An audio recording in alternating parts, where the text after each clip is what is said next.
Hello বন্ধুরা, আসসালামু আলাইকুম। আশা করি সকলে ভালো আছেন। আজ আবার নতুন একটি ভিডিও নিয়ে আপনাদের মধ্যে উপস্থিত হলাম। তো এই কাজটি আমি গতকালকে করে গিয়েছিলাম। রাত হয়ে যাওয়ার কারণে ভিডিওটা করতে পারি নাই। তাই আজকে সকাল সকাল চলে এলাম ভিডিওটা করার জন্য। তো চলুন কথা না বাড়িয়ে ভিডিওটা শুরু করা যাক। তো প্রথমে এখান থেকে শুরু করি। দেখেন, এটা হচ্ছে খোলামেলা বারান্দা। এখানে টিভি বক্স লাগাইছি, পাশে একটা বোর্ড। আর এই পাশে দেখেন ওই যে লাইটের পয়েন্ট রাখছি। তো চলুন, আর এই পাশে হচ্ছে আপনার ওই পকেট রুম যাকে বলে আর কি। উপরে টিন শেডের ঘর, তো এটা হচ্ছে পকেট রুম। এই বারান্দার এটা বোর্ড। আর ওই ঘরের ভিতর থেকে বড় রুম থেকে আর কি লাইনটা এনেছি ভিতর থেকে। তো এই পাশে চলুন দেখাই একটু বড় রুমে।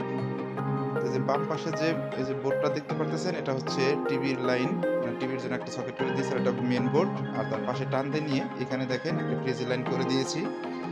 আর উপর দিকে একটু দেখেন, ৩টা পয়েন্ট উঠাই রাখছি। আপনার এই উপরে সিলিং হবে, সিলিংয়ে লাইট হবে, যার কারণে পয়েন্টগুলো উঠাই রাখছি। আর মাঝখানেটা দিয়ে ফ্যানের লাইন দেব।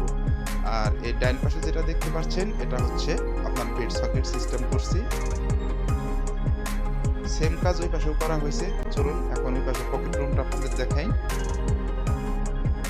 এটা হচ্ছে বারান্দার যে পকেট রুম।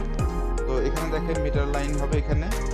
তো রিংটোনের উপরে কোনো গাঁথনি না থাকায় আমরা নিচ দিয়ে লাইনটা টানতে বাধ্য হয়েছি। তো দেখেন এই যে টিভি বক্স পর্যন্ত নিয়ে দিয়ে করছি, লাইন টানছি। আর এটা হচ্ছে মেইন বোর্ড। আর ওই পাশে রুম থেকে, মানে বড় রুম থেকে আর কি আপনার এই পাশে যে লাইনটা এনেছি। তো চলুন এখন ওই রুমটা দেখাই। ওই পাশে ওই বড় রুমে যে কাজ সেম এই পাশেও একই কাজ। এই যে এটা টিভি লাইন, এইখান থেকে আপনার ওই পাশে লাইন আউট করে দিব। তো দেখেন এই পাশেও কিন্তু বন্ধুরা দেখেন 3টা লাইন উঠাইছি। এই যে বোর্ড আর ওই যে উপরের দিকে 3টা লাইন উঠাইছি। মাঝখানে একটা ফ্যান আর দুই পাশে 2টা লাইটে চলে যাবে। আর এই যে সেম নিচের দিকে যে একটা ফ্রিজ লাইন করে দিয়েছি।